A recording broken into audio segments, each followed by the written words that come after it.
നമസ്കാരം. ലോകത്തെ മൂന്നാം ലോക മഹായുദ്ധത്തിന്റെ വക്കിലെത്തിച്ചുകൊണ്ടാണ് ഇറാന്റെ ഇസ്ഫഹാനിലെ തന്ത്രപ്രധാനമായ സൈനിക ആണവ കേന്ദ്രങ്ങൾക്കു നേരെ അമേരിക്കയുടെ അതിശക്തമായ ബോംബാക്രമണം നടന്നതായി റിപ്പോർട്ട്. 900 കിലോഗ്രാം ഭാരമുള്ള അതിമാരകമായ ബങ്കർ ബസ്റ്റർ ബോംബുകളാണ് അമേരിക്ക പ്രയോഗിച്ചത്. ആക്രമണത്തിന്റെ ഞെട്ടിക്കുന്ന ദൃശ്യങ്ങൾ അമേരിക്കൻ പ്രസിഡന്റ് ഡൊണാൾഡ് ട്രംപ് നേരിട്ട് തന്റെ ഔദ്യോഗിക സോഷ്യൽ മീഡിയ പേജുകളിലൂടെ പങ്കുവച്ചതോടെ അന്താരാഷ്ട്ര തലത്തിൽ വലിയ ആശങ്കകളാണ് ഉയർന്നത്. പശ്ചിമേഷ്യയിൽ ഇതോടെ സംഘർഷം അതിന്റെ ഉച്ചസ്ഥായിലെത്തി, അതായത് മൂർധന്യ അവസ്ഥയിൽ എത്തിയിരിക്കുകയാണ്.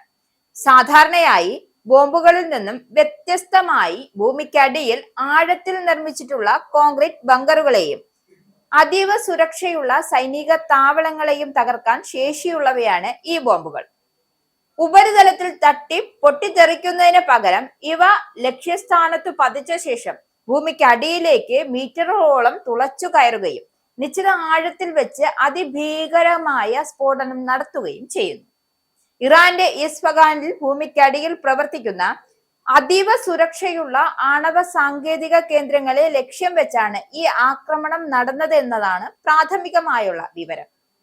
ആണവ സമ്പുഷ്ടീകരണം തടയാനുള്ള അമേരിക്കയുടെ ആത്യന്തിക നീക്കമായാണ് പ്രതിരോധ വിദഗ്ധർ ഇതിനെ വിലയിരുത്തുന്നത്. അമേരിക്കയുടെ ഈ നീക്കം പശ്ചിമേഷ്യയിലെ ശക്തി സമവാക്യങ്ങളെ പൂർണ്ണമായും മാറ്റിമറിച്ചിരിക്കുകയാണ്. ഇറാന്റെ ആണവ പരീക്ഷണങ്ങൾ ആഗോള സുരക്ഷയ്ക്ക് ഭീഷണിയാണ് എന്നും അത് തടയാൻ സൈനിക നടപടിയല്ലാതെ മറ്റു വഴികളില്ല എന്ന കർശന നിലപാടാണ് അമേരിക്കൻ ഭരണകൂടം കൈക്കൊണ്ടിരിക്കുന്നത്. ആക്രമണത്തിന്റെ വീഡിയോ പങ്കുവെച്ചുകൊണ്ട് ലോകത്തിലെ ഏറ്റവും ശക്തമായ സൈന്യം ഇതാ എന്ന കുറിപ്പാണ് ട്രംപ് നൽകിയത്. ഇത് ഇറാന് നൽകുന്ന നേരിട്ടുള്ള ഒരു മുന്നറിയിപ്പാണെന്ന് രാഷ്ട്രീയ നിരീക്ഷകർ വിലയിരുത്തുകയാണ്. എന്നാൽ ഈ ആക്രമണം ഇറാന്റെ ശക്തമായ തിരിച്ചടിക്ക് കാരണമാകും എന്നത് ലോകത്തെ മൊത്തത്തിൽ ബാധിക്കുന്ന ഒരു വലിയ യുദ്ധത്തിലേക്ക് നയിക്കുമോ എന്ന ആശങ്കയും നിലവിലുണ്ട്. ഇസ്ഫഹാനിലെ സ്ഫോടനത്തിന് പിന്നാലെ അന്താരാഷ്ട്ര വിപണിയിൽ ക്രൂഡ് ഓയിൽ വില കുതിച്ചുയരുകയാണ്. ഇന്ത്യ ഉൾപ്പെടെയുള്ള രാജ്യങ്ങളിൽ ഇത് വരും ദിവസങ്ങളിൽ പെട്രോൾ ഡീസൽ വില വർധനവിന് കാരണമായേക്കാം. ഐക്യരാഷ്ട്രസഭ ഈ നീക്കത്തിൽ കടുത്ത ആശങ്കയും രേഖപ്പെടുത്തിയിട്ടുണ്ട്. റഷ്യയും ചൈനയും അമേരിക്കയുടെ നടപടിയെ ശക്തമായി അപലപിക്കുകയാണ്. ഇറാൻ തിരിച്ചടിക്ക് തയ്യാറെടുക്കുന്നതോടെ ഗൾഫ് മേഖലയിൽ യുദ്ധഭീതി പടർന്നു പന്തലിക്കുകയാണ്.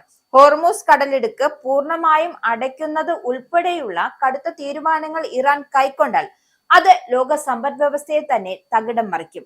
വരും മണിക്കൂറുകളിൽ കൂടുതൽ ശക്തമായ സൈനിക നീക്കങ്ങൾ ഉണ്ടാകാൻ സാധ്യതയുണ്ട് എന്നാണ് വിദഗ്ധരുടെ മുന്നറിയിപ്പ്. എന്തായാലും അമേരിക്കയും ഇസ്രയേലും ഇറാനും നേരെ ആരംഭിച്ച ഈ യുദ്ധം ഏത് അവസ്ഥയിൽ അവസാനിക്കുമെന്ന് നമുക്ക് കാത്തിരുന്ന് തന്നെ കാണാം.